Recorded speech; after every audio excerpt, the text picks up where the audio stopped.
روح نکلنے کا وقت یعنی عالم نزا۔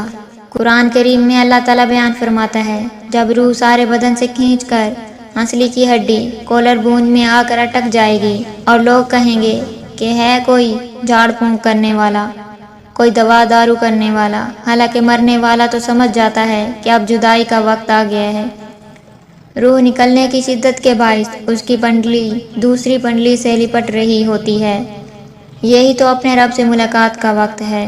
جب روح نکل کر گلے تک پہنچ جاتی ہے اور تم مرنے والے کو اپنی آنکھوں سے مرتا دیکھ رہے ہوتے ہو، اس وقت ہم تم سے زیادہ اس کے نزدیک ہوتے ہیں، مگر تم دیکھ نہیں سکتے۔ اگر تم اپنے قول میں سچے ہو کہ تمہیں جزا و سزا کچھ نہیں ملنے والی، تو تم اس کی روح کو پلٹا کیوں نہیں دیتے؟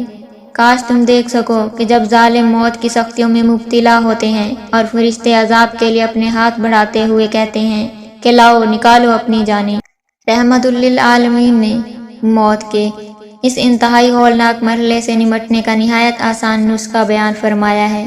بے شک صدقہ خدا کے غضب کو ٹھنڈا کرتا ہے اور بری موت سے بچاتا ہے، اور اللہ تعالیٰ فرماتا ہے، اور خیرات کرو اس مال میں سے جو ہم نے تمہیں عطا کیا، اس سے پہلے کہ تم میں سے کسی کو موت آئے تو اس وقت کہنے لگے کہ اے میرے پروردگار، تو نے مجھے تھوڑی سی اور مہلت کیوں نہ دی تاکہ میں خیرات کر لیتا اور نیک لوگوں میں داخل ہو جاتا۔ اور جب کسی کی موت آ جاتی ہے تو اللہ اس کو ہرگز مہلت نہیں دیتا، اور جو کچھ تم کرتے ہو اللہ اس سے خبردار ہے۔ اور نصیحت کرتے رہو، کیونکہ نصیحت ایمان لانے والوں کو فائدہ دیتی ہے۔